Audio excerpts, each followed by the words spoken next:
Assalamualaikum warahmatullahi wabarakatuh. Selamat pagi, selamat siang, selamat malam dimanapun Anda berada. Mahasiswaku sekalian, anak-anakku sekalian program studi Sosiologi Universitas Nasional. Pada kesempatan ini saya akan menjelaskan tentang topik ke-13, yaitu analisis regresi sederhana.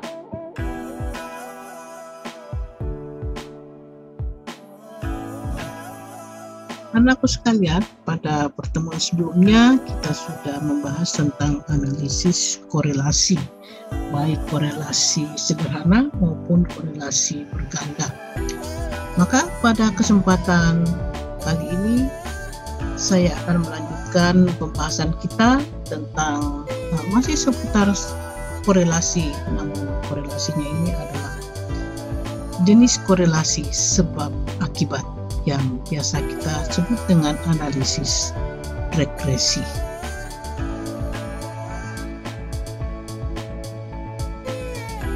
Apa yang dimaksud dengan regresi?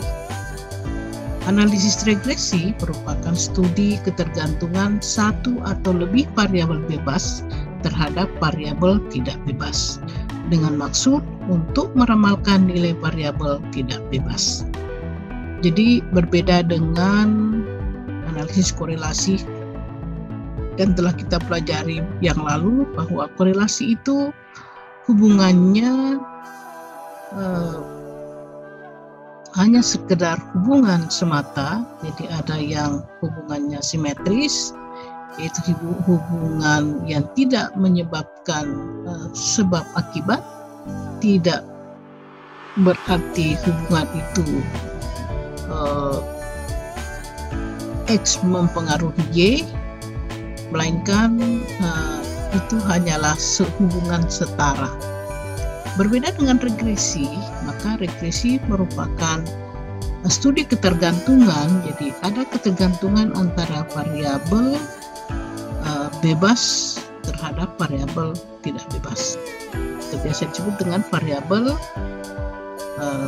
independen terhadap variabel dependen. Nah, ada beberapa contoh yang bisa Anda sekalian jadikan contoh atau rujukan bagaimana penggunaan analisis regresi ini di dalam melihat pengaruh atau ketergantungan, saling ketergantungan antara variabel X terhadap Y. Misalnya analisis regresi, analisis pengaruh antara tinggi orang tua terhadap tinggi anaknya. Jadi jika orang tuanya tinggi, maka anaknya pun tinggi, ya. Atau tinggi anaknya itu dipengaruhi karena orang tuanya juga tinggi. Nah, contoh kedua adalah analisis regresi antara pendapatan terhadap konsumsi rumah tangga. Semakin tinggi pendapatan seseorang, tingkat pendapatan keluarga, maka semakin tinggi pula konsumsi rumah tangga. Kemudian contoh ketiga, analisis regresi atau analisis pengaruh antara harga terhadap penjualan barang. Ya, semakin harga murah, maka penjualan barang semakin banyak.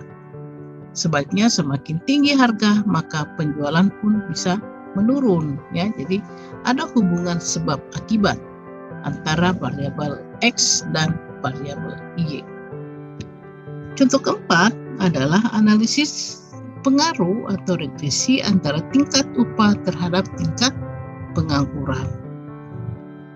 Jika tingkat upah tinggi, maka pengangguran pun menurun. Tapi kalau tingkat upah meningkat, maka pengangguran akan berkurang karena orang akan rame-rame bekerja. Contoh berikutnya adalah analisis regresi antara tingkat suku bunga bank terhadap harga saham. Ya, nah ini analisis ekonomi. Ya, nanti anak-anak sekalian bisa mencari contoh-contoh yang berkaitan dengan masalah-masalah sosial, ya, berkaitan dengan bidang studi atau program studi sosiologi.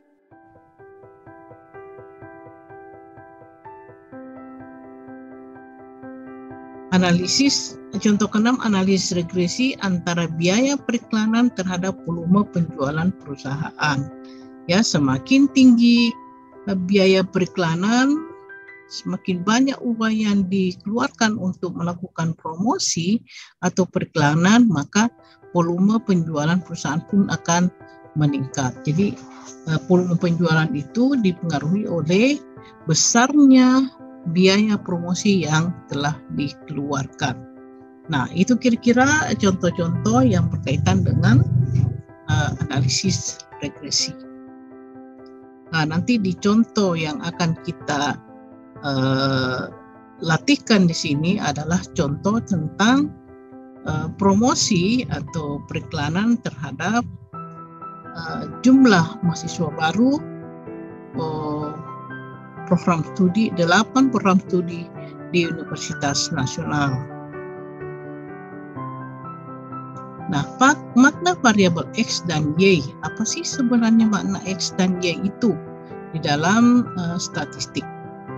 Jadi di dalam analisis statistik kita selalu diperhadapkan dua variabel, yaitu variabel X dan variabel Y. Nah, apa arti daripada kedua variabel ini? Variabel Y yang nilainya akan diramalkan disebut variabel tidak bebas.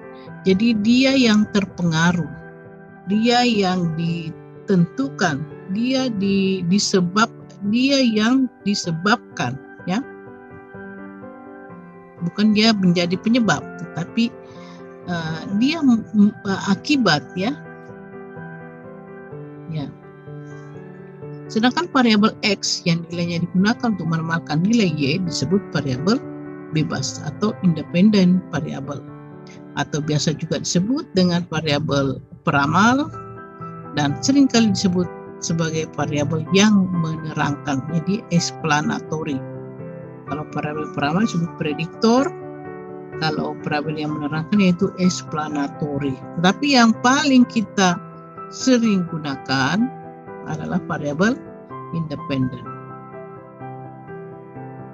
Nah, anak-anakku sekalian, nanti setelah Anda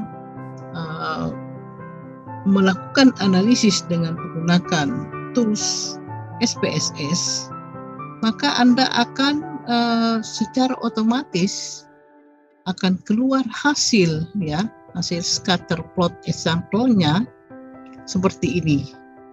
Tergantung hasilnya bagaimana. Jika hubungan antara variabel X dan Y itu kuat, apakah itu hubungannya positif atau pengaruhnya positif maupun negatif, maka akan memperlihatkan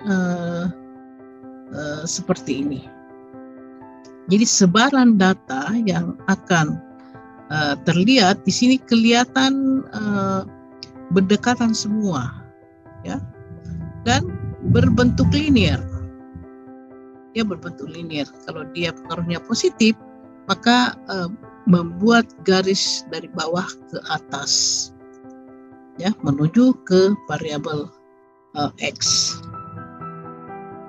Sementara jika hubungannya atau pengaruhnya negatif, maka dia berbentuk seperti ini, ya. Jadi dia berbentuk menurun, ya, dari Y ke X. Anakku sekalian, ini mungkin istilah yang anakku sekalian perlu ketahui tentang istilah pengaruh positif dan negatif. Banyak yang kurang paham apa yang dimaksud pengaruh positif maupun pengaruh negatif. Disangkanya, banyak yang menyangka bahwa jika itu pengaruhnya negatif, itu adalah pengaruh yang tidak baik.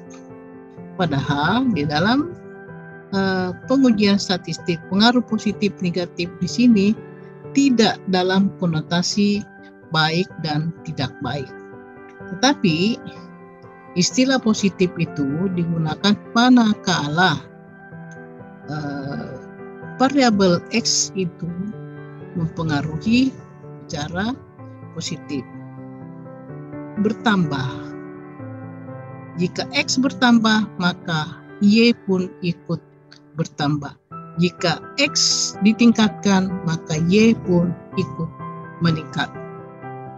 Nah, sebaliknya, jika variabel Y, jika hubungannya atau pengaruhnya itu negatif, maka artinya jika variabel X meningkat, maka variabel Y malah menurun, ya, malah pengaruhnya menurun. Apakah itu pertanda tidak baik? Itu bukan berarti tidak baik, ya, tetapi dia menunjukkan pengaruh negatif. Contoh, pengaruh antara usia dengan produktivitas kerja. Ya, apakah usia itu berpengaruh positif atau berpengaruh negatif?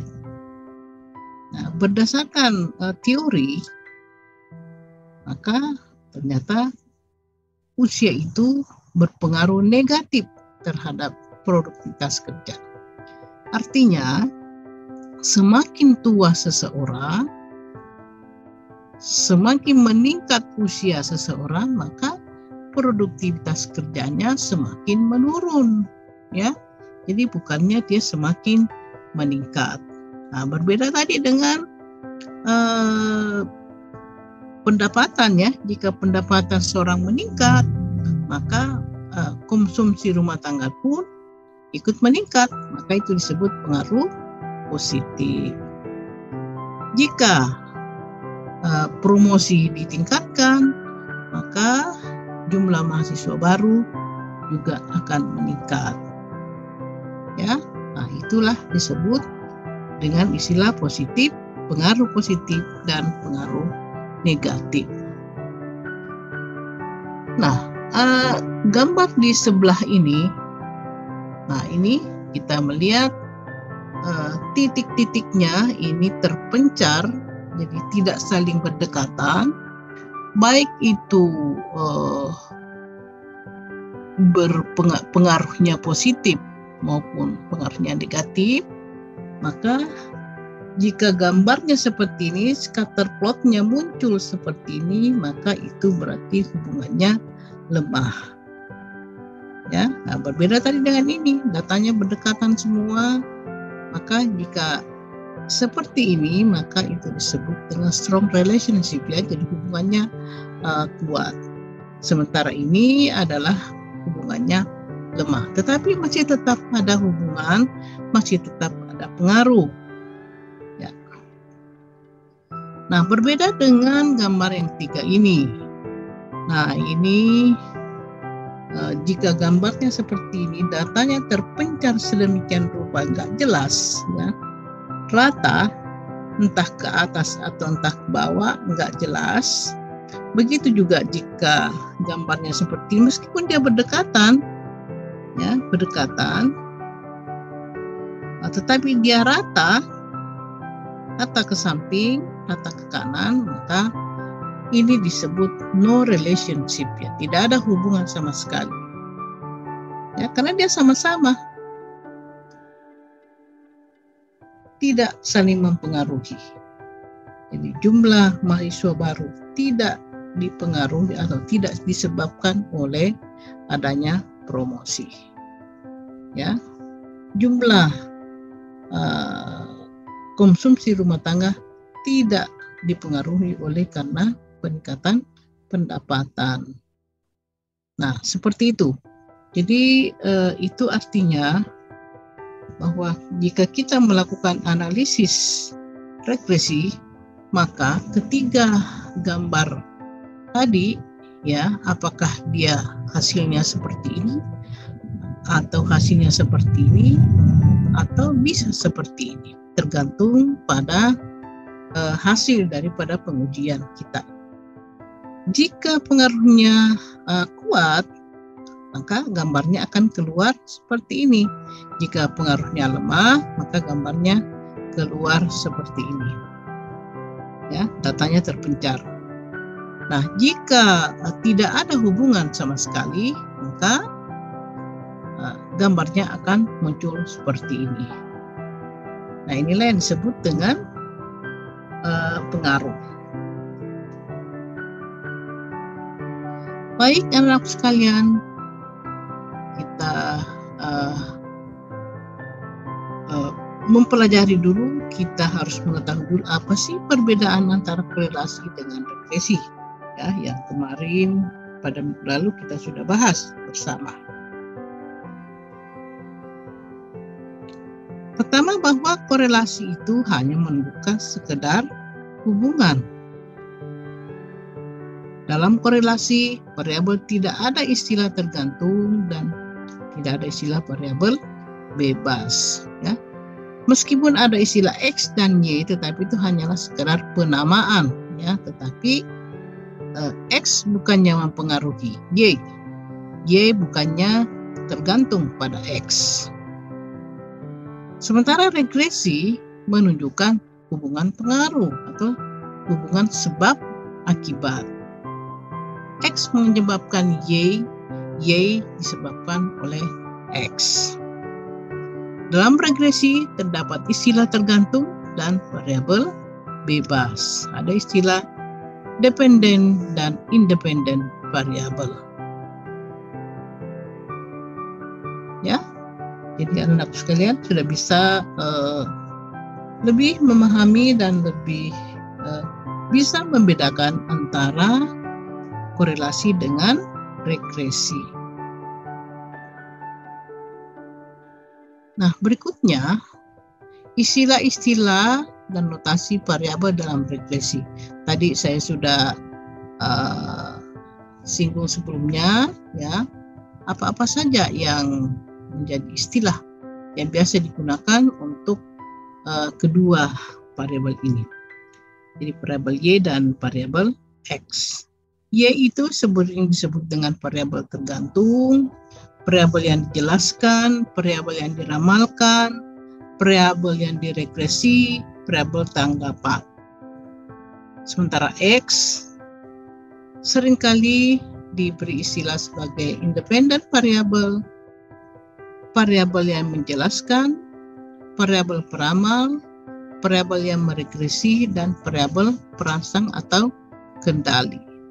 Namun sekali lagi bahwa yang paling kita sering pergunakan hanyalah istilah variabel tergantung dan variabel bebas atau dependent variable dan independent variable. Tetapi anakku sekalian, jangan sampai nanti muncul istilah ini lalu Anda tidak paham atau Anda merasa itu salah, itu bukan, ya. Padahal itu hanyalah istilah lain penyebutan untuk variabel X dan Y.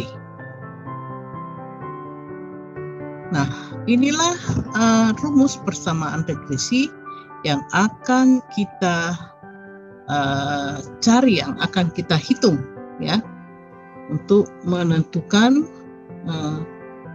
persamaan regresi. Rumusnya adalah Y. Nih, sebenarnya ini Y topi, ya. Ada topinya di sini. Y topi sama dengan A tambah BX tambah E. E ini adalah error. Jadi Y ini adalah nilai yang diramalkan, A ini adalah konstanta, B koefisien regresinya, X adalah variabel bebasnya, dan E adalah nilai residu. Nah, ini rumusnya, rumus untuk mendapatkan nilai A.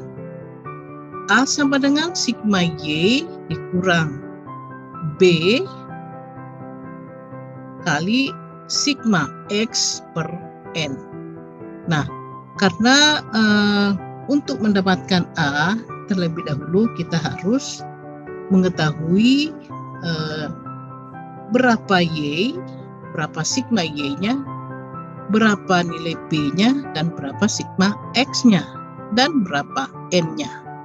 Ya, karena kita tidak bisa menyelesaikan untuk mendapatkan nilai A manakala semua ini belum diperoleh nilainya. Nah, sementara nilai B, nah ini tadi untuk mendapatkan nilai B, nah kita terlebih dahulu harus menghitung nilai B-nya. B itu adalah N, jadi N itu jumlah data, kemudian sigma XY dikurang sigma X kali sigma Y dibagi N kali sigma X pangkat 2 dikurang sigma X di pangkat 2. Ya, jadi anak-anak sekalian, sebelum menyelesaikan rumus A, rumus untuk mendapatkan A, terlebih dahulu menyelesaikan dulu rumus, mengerjakan dulu rumus untuk menemukan nilai B. Saya kira ini mudah nanti karena di dalam tabel itu sudah tersedia nilai-nilainya. Sigma X-nya sudah tersedia, sigma X-nya sudah tersedia, sigma Y, sigma X pangkat 2, dan sigma X di pangkat 2. Nah, apa yang harus kita lakukan? Jadi langkah-langkah apa yang harus dilakukan untuk melakukan analisis regresi. Pertama adalah merumuskan hipotesis terlebih dahulu. Nah, di dalam pengujian statistik, hipotesis itu harus dirumuskan dalam dua bentuk, yaitu H0 dan H1, atau biasa disebut dengan hipotesis nihil dan hipotesis alternatif. Rumusan hipotesis dibangun berdasarkan tujuan pengujian hipotesis. Ya.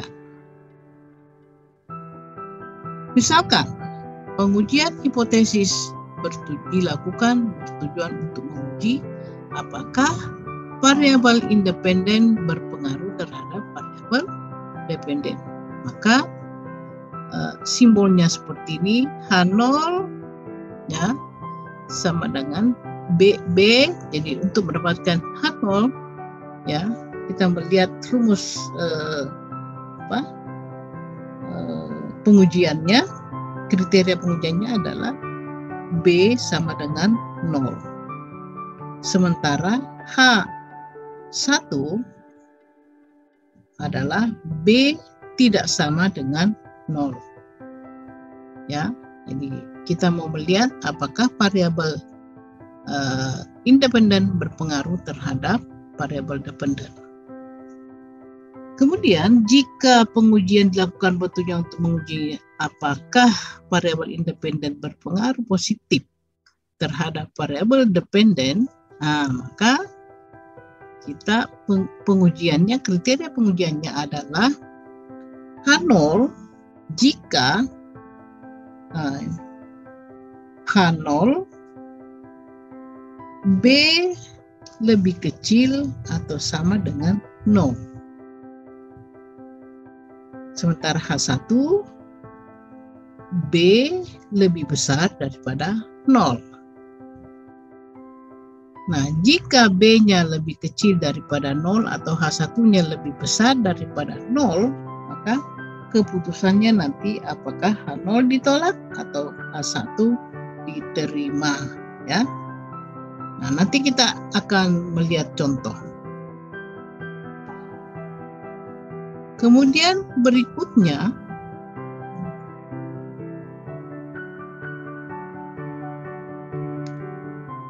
pengujian dilakukan bertujuan untuk menguji apakah variabel independen berpengaruh negatif terhadap variabel dependen. Kalau tadi berpengaruh positif, ya.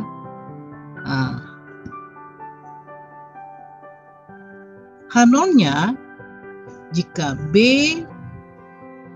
ya, jadi hasil hitung lebih besar atau sama dengan 0. Sementara H1-nya, B-nya lebih kecil daripada 0. Kemudian yang kedua, tahap selanjutnya adalah menentukan taraf nyata dan nilai kritis. Nilai kritis menggunakan tabel distribusi T dengan tingkat signifikansi 1%, 5%, dan atau 10%.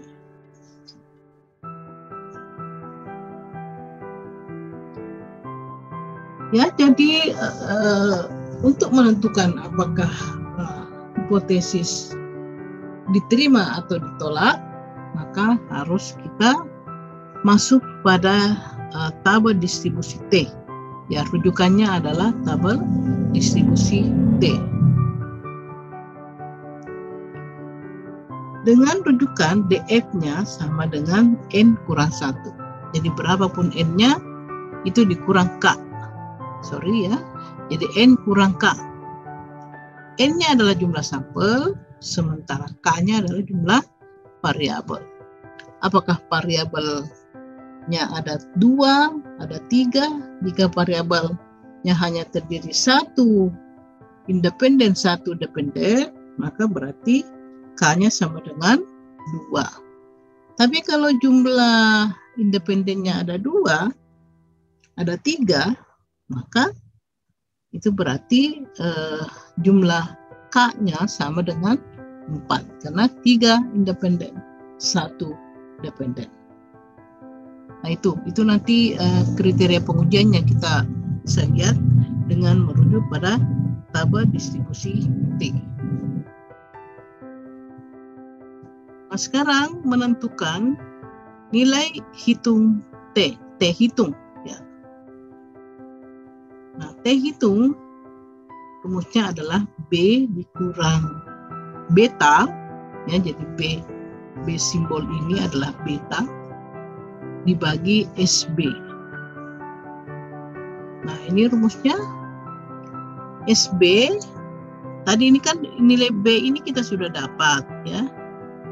Kita sudah dapat tadi pada persamaan regresi. Nah, sekarang SB-nya mana? Nah, rumus SB adalah SE dibagi akar sigma X pangkat 2 dikurang sigma X di pangkat 2 per N. Nah, tentu untuk menyelesaikan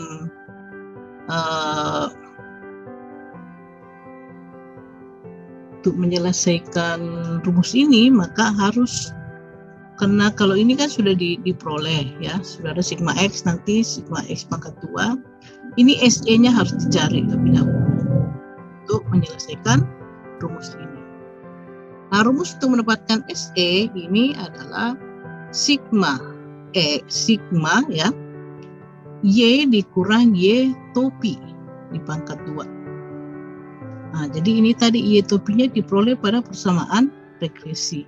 Kalau Y-nya nanti ada di tabel, segala kita menghitung, kita akan diperoleh nilai Y.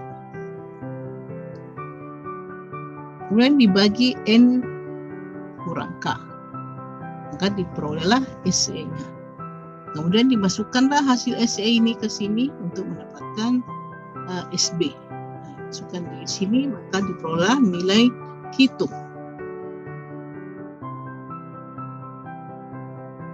Nah, kemudian yang keempat adalah batas antara daerah penerimaan H0 dan daerah penolakan H.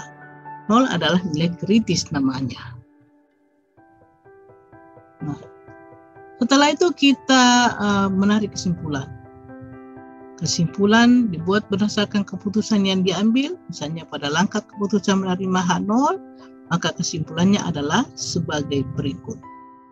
Untuk rumusan hipotesis H0 beta sama dengan 0, ya. H1-nya sama dengan beta tidak sama dengan 0, maka itu berarti bahwa variabel independen tidak berpengaruh terhadap variabel dependen. Jadi variabel independen tidak berpengaruh terhadap independen. Berarti tidak ada pengaruh variabel X terhadap variabel Y. Nah, kemudian rumusan yang kedua, jika rumusan hipotesis kita mengatakan ada pengaruh, ya, namun terlebih dahulu harus diubah menjadi hipotesis nihil, ya. Selalu hipotesis nihil itu menggunakan kata-kata tidak ada pengaruh, tidak ada hubungan, tidak ada perbedaan, ya. Nah, setelah kita uji lalu hasilnya seperti ini, beta lebih kecil daripada 0 atau H1-nya betanya lebih besar dari 0, maka itu berarti pengaruh variabel independen tidak berpengaruh positif terhadap variabel dependen. Dan begitu juga kalau mau melihat pengaruh negatifnya, maka jika hasilnya seperti ini, maka variabel independen tidak berpengaruh negatif terhadap variabel dependen.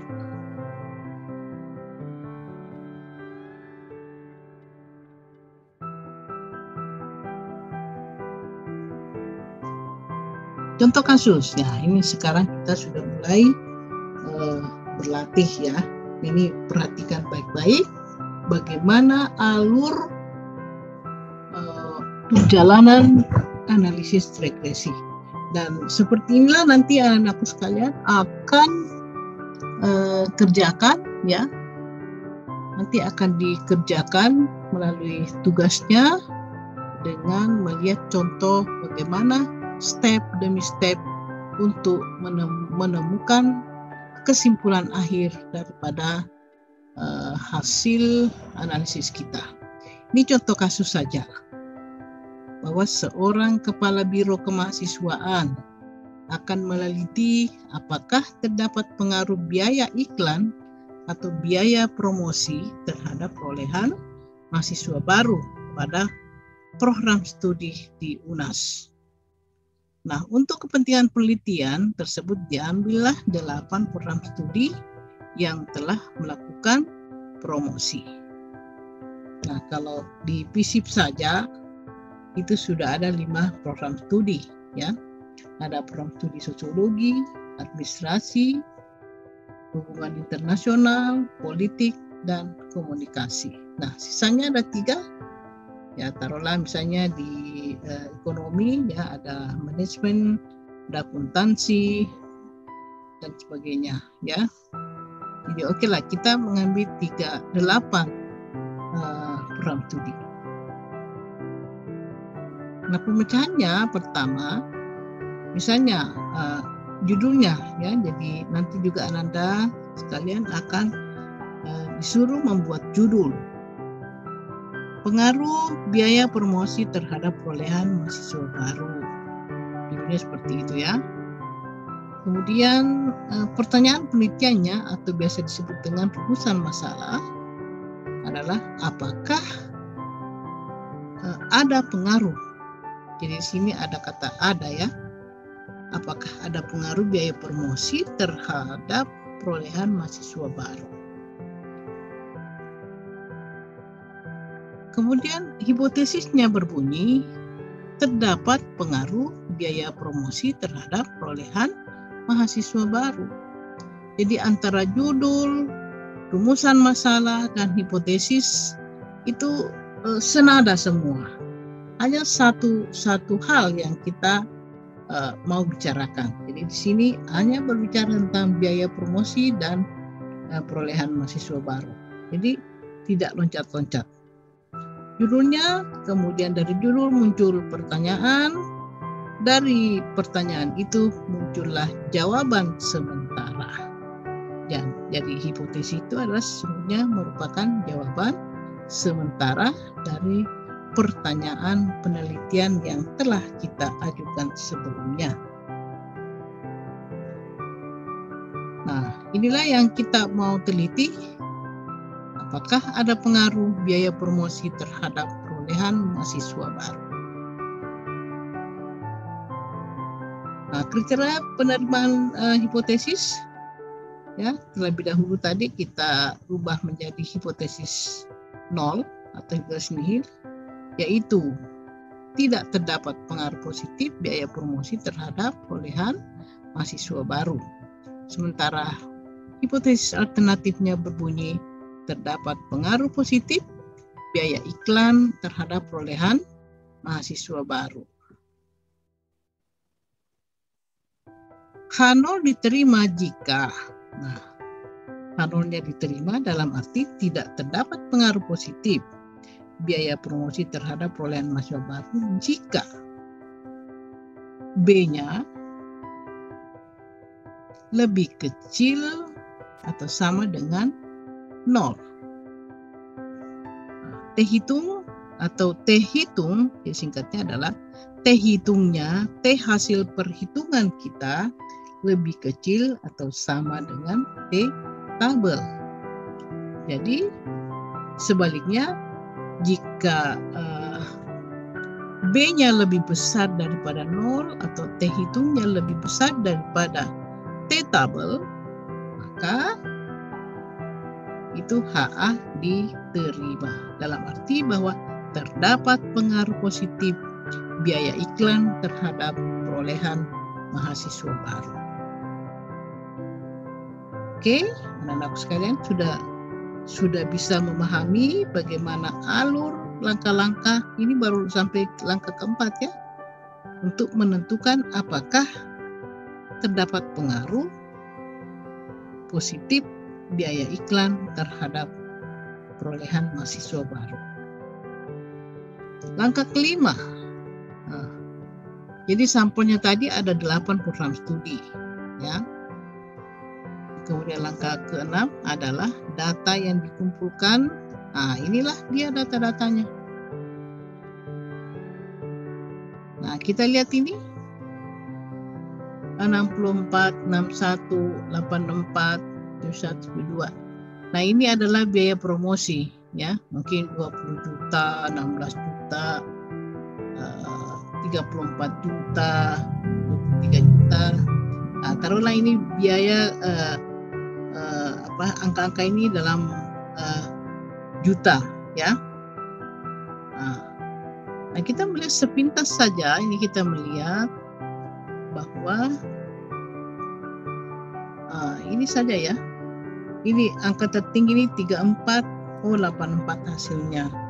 32 hasilnya 92. Sementara yang rendah-rendah 64, 20. Nah, kita nanti mau lihat apakah ada pengaruh biaya promosi terhadap penerimaan atau jumlah penerimaan mahasiswa baru. Nah, kita mencoba untuk menganalisisnya, kita mengujinya. Nah, untuk mendapatkan kesimpulan, ya, kita harus menghitung beberapa hal. Pertama, tadi menghitung persamaan regresi. Kemudian menghitung nilai prediksi. Kemudian mencari koefisien determinansi. Kemudian mencari kesalahan baku estimasi. Kesalahan baku koefisien regresinya. Mencari nilai F hitung, mencari nilai hitung. Lalulah kita bisa menarik kesimpulan. Jadi ada beberapa langkah yang Ananda nanti akan lakukan, akan hitung hingga mendapatkan kesimpulan akhir tentang ada tidaknya pengaruh antara biaya promosi dengan jumlah perolehan mahasiswa baru. Nah, pertama-tama kita harus mencari persamaan regresi dengan memasukkan data-data itu ke dalam angka-angka, ke dalam tabel. Nah, ini dulu kita mau isi ini ya. Jadi yang harus kita siapkan di tabel itu Y, data tentang Y, kemudian data tentang X, itu dulu. Karena untuk mendapatkan nilai-nilai X, Y, X pangkat 2 dan Y pangkat 2, itu tentu kita harus mengetahui dulu nilai X, Y-nya. Nah, ini dulu. Nah, kalau setelah itu sudah gampang untuk dapatkannya. Nah, jadi X, Y itu adalah perkalian antara Y dan X, ya. Sementara X pangkat 2,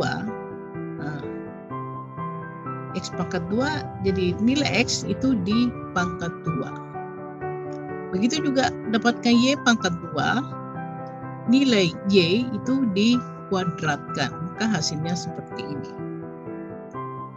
64 sampai 77, ya, Anda hitung, ya, sehingga mendapatkan sigmanya, ya. Nah, ini semua di bawah ini disebut dengan sigma, ya. Nanti sigma Y untuk dapatkan nilai sigma Y-nya ini, sigma X-nya ini, sigma XY, sigma X pangkat 2, sigma Y pangkat 2. Karena ini semua nilai-nilai ini nanti akan dibutuhkan untuk memasukkan ke dalam rumus-rumus perhitungan. Nah, setelah datanya sudah siap seperti ini, ya, kita masuk pada kita memasukkan ke dalam rumus. Nah, rumusnya jadi untuk mendapatkan B, nah ini B dulu. B itu adalah N-nya. N sama dengan 8 tadi, 8 studi. Kemudian sigma XY. Sigma XY, kita lihat, kita buka lagi, 15032, benar tidak? Nah, sigma XY, 15032, betul. Kemudian sigma X sama dengan 192. Nah, kita buka lagi, sigma X-nya 192, betul. Kemudian sigma Y sama dengan 608. Kita buka lagi, buka 6. Ini ternyata 608 adalah sigma Y. Berikutnya, dibagi N 8, sigma X pangkat 2. Kemudian dikurang sigma X di pangkat 2. Ya. Jadi 490 ini dia sigma X pangkat 2-nya. Ya.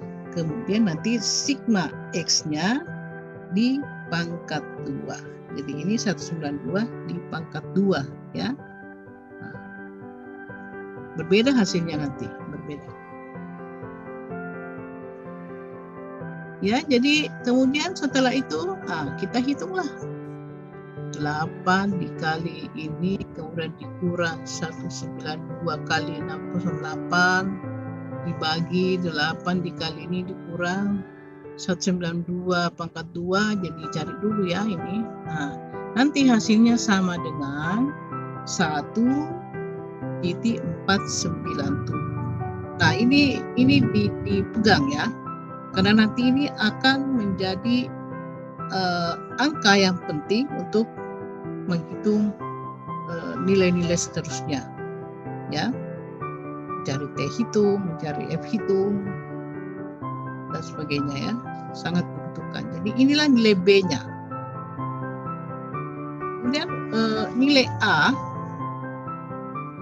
nilai A-nya ini, nilai A-nya adalah sigma Y dikurang nilai B, B-nya tadi sudah diperoleh ini dikali 192, 192 ini sigma X ya, kemudian bagi 8 maka hasilnya 40,082.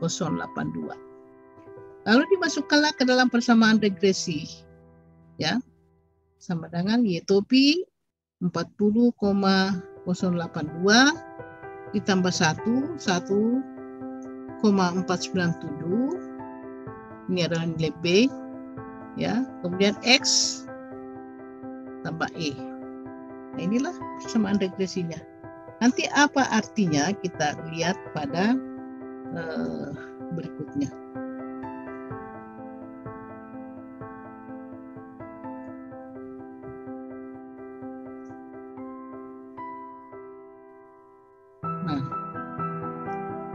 melihat ini tadi, kita sudah peroleh tadi ini nilai A-nya ya. Jadi inilah persamaan regresi. Jadi jika promosi sebesar 20, maka terjadi peningkatan menjadi 70,72. Jadi jika biaya promosinya itu adalah 20 juta, maka kita akan memperoleh jumlah mahasiswa baru sebanyak 70, ya dibulatkan jadi 70. Ya. Nah, jika dia 16, inilah maknanya ya. Jika 16 juta, maka kita hanya mendapatkan 64,34 mahasiswa baru. Jika 34 juta, dia ditingkatkan menjadi 34 juta, maka nilai jumlah mahasiswa baru akan meningkat menjadi 90,98. Ya. Dan seterusnya. Ini bisa dilihat semua. Nah, dari sinilah nampak bahwa semakin tinggi biaya promosi yang kita keluarkan untuk mendapatkan mahasiswa baru, maka jumlah mahasiswa baru pun semakin tinggi. Ya, disinilah hasil perhitungan ini bisa memberikan kita petunjuk bahwa memang harus mengeluarkan biaya untuk bisa mendapatkan perolehan mahasiswa baru dari hasil penelitian ini. Jadi begini caranya kalau kita mau mengetahui berapa pertambahan ya. Jika kita tambah sekian, kita jadikan sekian juta, kita tambah sekian juta, maka akan memperoleh hasil seperti ini. Ya. Sama misalnya minggu lalu kita selalu mau melihat ya bagaimana hubungan antara frekuensi perkuliahan atau bagaimana hubungan antara nilai tugas dengan nilai UTS, maka kita bisa hitung seperti ini. Jika nilai tugasnya tinggi, maka juga akan berpengaruh terhadap nilai UTS. Ya. Oke. Nah, sekarang itu baru memperoleh prediksi ya. Berapa pertambahan Y jika X itu ditingkatkan. Dan seterusnya silakan Ananda berlatih menggunakan contoh-contoh yang lain. Nah, ini semua ya, ini tadi Y prediksi ya, Y rata-rata, semua ini nilai ini, terutama ini di bawah, ini akan dibutuhkan nanti dalam perhitungan selanjutnya. Jadi buatlah tabelnya seperti ini secara manual ya, maka Anda akan lebih mudah mendapatkan nilai-nilai yang kita butuhkan. Sekarang kita akan mencari koefisien determinansi. Koefisien determinansi ini adalah untuk menentukan berapa persen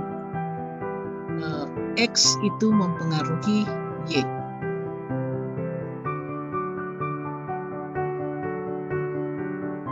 Nah, terlebih dahulu ya kita ingin memperoleh nilai R pangkat 2. Di mana didapat ini? Nah, rumusnya adalah R pangkat 2 sama dengan 1 dikurang sigma dalam kurung Y dikurang Y topi pangkat 2. kemudian dibagi dengan sigma Y dikurang Y topi pangkat 2. Kita lihat dulu pada tabel yang sebelumnya, apakah angka-angka ini ada. Ya. Nah, ini Y rata-rata, ini Y prediksi, ya. Nah, Y dikurang Y prediksi, ya, Y topi. Ini, nah, ternyata angkanya ini ada di sini, ya. Nah, jadi untuk mendapatkan angka-angka untuk masukkan di rumus ini terlebih dahulu, sekali lagi terlebih dahulu tabel ini diselesaikan, ya, karena nilainya semua sudah ada di depan. Y prediksinya sudah ada, Y rata-ratanya dihitung, ya. Ini.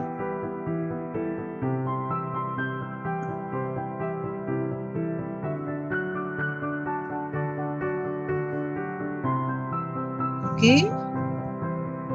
Jadi nanti nilai ini, nah sekarang R pangkat 2-nya itu sama dengan 0.743. Nah, ini kalau mau dipersenkan, maka tentu harus dikali 100. Dan hasilnya adalah 0,74 atau 74,3% variabel X itu mempengaruhi variabel Y. Masih ada berapa persen lagi nih? Ya, masih ada beberapa persen, 26,7% ya, dipengaruhi oleh 25 ya, dipengaruhi oleh faktor lain. Kita lanjut. Nah, kita harus mencari juga kesalahan baku estimasi. Nah, kesalahan baku estimasi ini digunakan untuk mengukur tingkat kesalahan dari model regresi yang dibentuk. Jadi bagaimanapun juga namanya perhitungan, namanya rumus, pasti ada tingkat kesalahannya, ya. Maka kita gunakan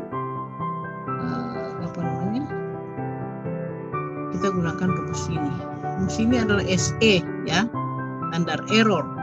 Nah, ini nanti angka-angkanya dibutuhkan juga ini untuk mendapatkan untuk masukkan ke dalam rumus berikutnya. Nah, ini SE standar error koefisien regresinya. Nah, ini tadi nilai SE-nya kan sudah diperoleh sebelumnya. Nah, sisa dimasukkan ke sini untuk mendapatkan standar error koefisien regresi.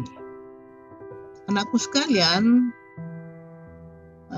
tentu jika menggunakan statistik, menggunakan SPSS, semua angka-angka itu sudah ada di tabel. Saya nanti akan tunjukkan contohnya.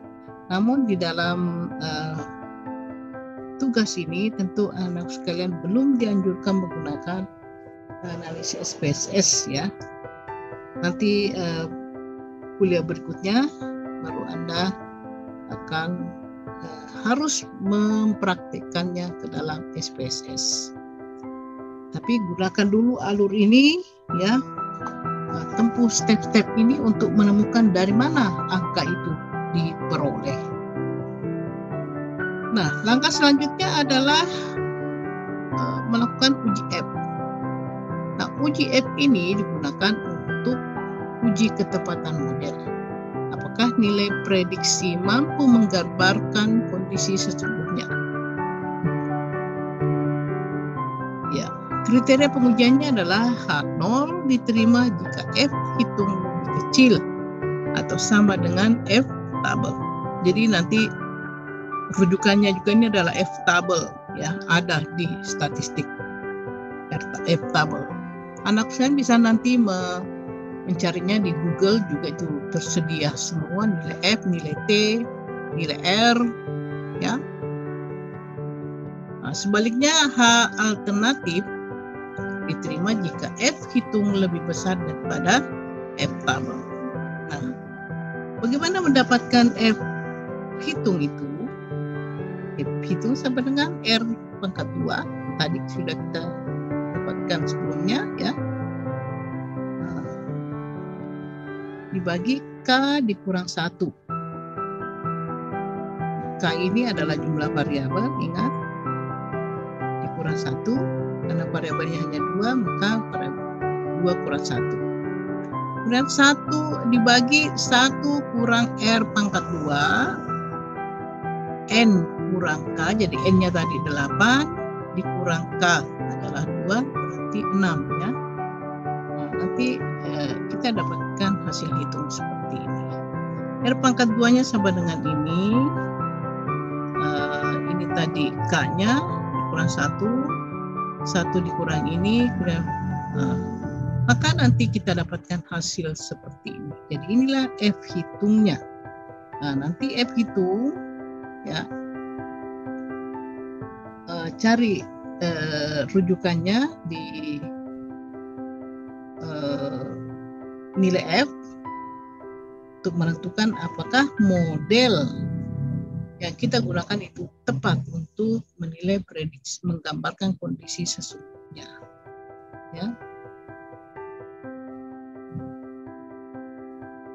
Nah, kita melihat hasil F hitung 17,367 lebih besar, jauh lebih besar daripada F tabel, maka persamaan regresi dinyatakan baik. Jadi baik persamaan ini sudah tepat kita gunakan untuk mengukur pengaruh antara biaya promosi terhadap perolehan jumlah mahasiswa baru. Nah, sekarang kita ke uji T.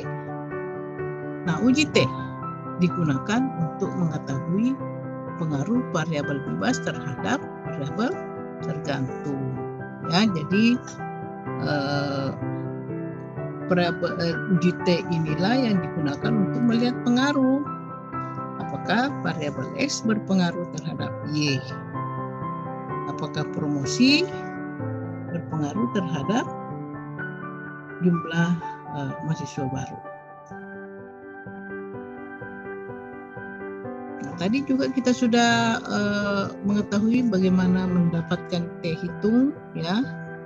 Nah, inilah dia hasilnya. T hitung sama dengan B, jadi tadi nilai B-nya diperoleh dari persamaan regresi awal-awal tadi 1,497, sementara ini adalah standar errornya ya 0,359, maka hasilnya sama dengan 4,167 ya.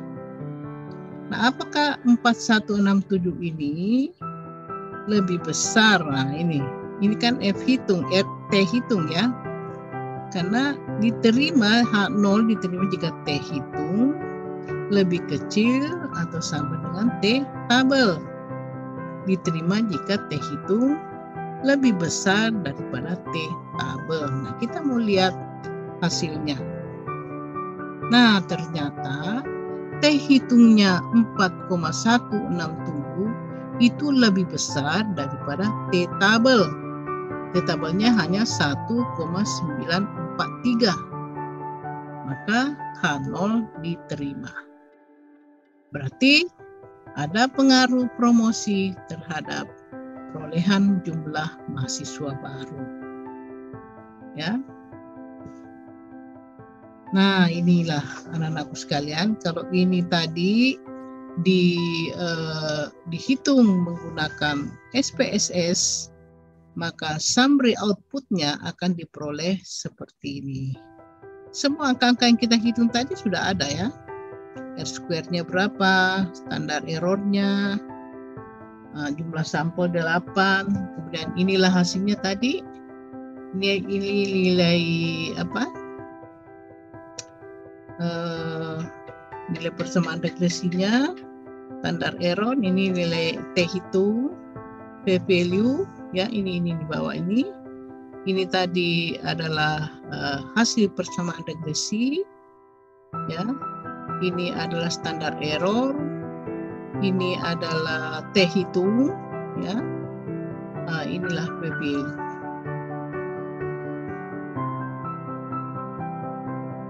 Jadi sama kan nilainya, kita menggunakan perhitungan manual dan atau menggunakan perhitungan SPSS, nilainya akan sama.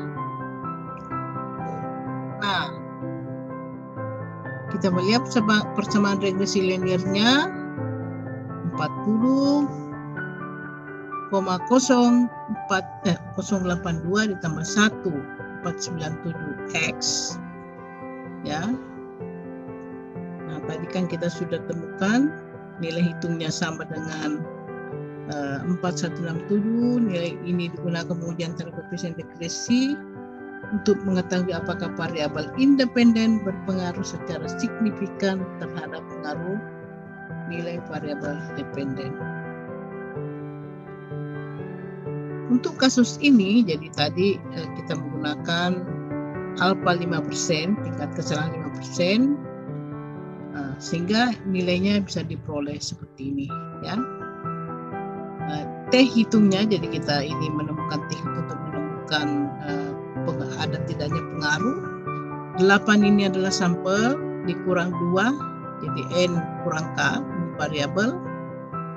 Pada taraf signifikansi 0,025 akan diperoleh hasil seperti ini, ya. Ternyata bahwa T hitung lebih besar daripada T tabel ini, maka keputusannya adalah menolak H0. Artinya secara statistik X berpengaruh terhadap Y. Namun pengaruh X terhadap Y dapat juga dilihat melalui PPLU, ya. PPLU-nya sama dengan 0,00590, lebih kecil bila dibandingkan dengan alfa 0,05, sehingga keputusannya menolak H0. Artinya secara statistik X berpengaruh terhadap Y. Ini konsisten dengan hasil pengujian menggunakan nilai T hitung. Ya, antara PPLU dengan T hitung itu hasilnya sama-sama menolak hipotesis 0 dalam artian menerima hipotesis alternatif. Sementara koefisien determinansinya yaitu R square-nya sama dengan 0,743, itu berarti bahwa terdapat atau pengaruh variabel X terhadap perubahan variabel Y adalah 74,3%. Sedangkan sisanya 25,7% dipengaruhi oleh variabel lain selain variabel X. Masih banyak variabel lain yang belum diteliti di sini, karena yang diteliti di sini hanyalah pengaruh biaya promosi terhadap perolehan jumlah mahasiswa baru. Sedangkan nilai F rasionya 17,367, ini pun juga sudah disimpulkan bahwa variasi nilai variabel independen secara statistik dapat menjelaskan variasi nilai variabel dependen. Kesimpulannya dan implikasinya adalah terdapat pengaruh positif biaya periklanan atau biaya promosi terhadap perolehan mahasiswa baru. Implikasinya adalah sebaiknya kampus atau program studi terus meningkatkan promosi, terus meningkatkan biaya promosi agar jumlah mahasiswa baru juga akan meningkat. Nah, seperti itulah anak-anakku sekalian, hasil dari perhitungan kita pada analisis regresi sederhana ini, dan insya Allah pada kuliah berikutnya kita akan sama-sama membahas tentang analisis regresi berganda, dalam artian X-nya bisa lebih dari 1 terhadap Y. Baik, sampai di sini uraian saya tentang analisis regresi sederhana. Semoga ini bermanfaat bagi anak-anakku sekalian. Terima kasih. Semangat selalu, sehat selalu, dan teruslah belajar dengan giat. Terima kasih. Assalamualaikum warahmatullahi wabarakatuh.